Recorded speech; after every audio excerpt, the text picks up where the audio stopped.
Chris Lawrence isang uliran at mapagmahal na ama.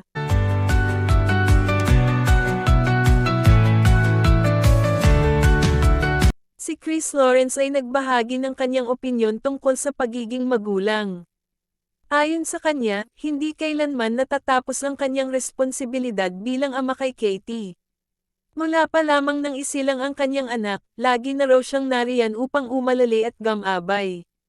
Ipinahayag din niya na kahit nagkahiwalay sila ni Katrina Halili, nanatili ang kanyang pagmamahal bilang ama. Hindi umano hadlang ang kanilang nakaraan upang gampanan niya ang kanyang tungkulin.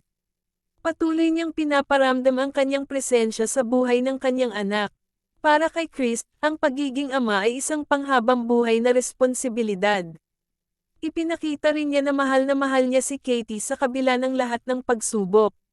Sinabi niyang handa siyang gawin ang lahat para sa kapakanan ng kanyang anak.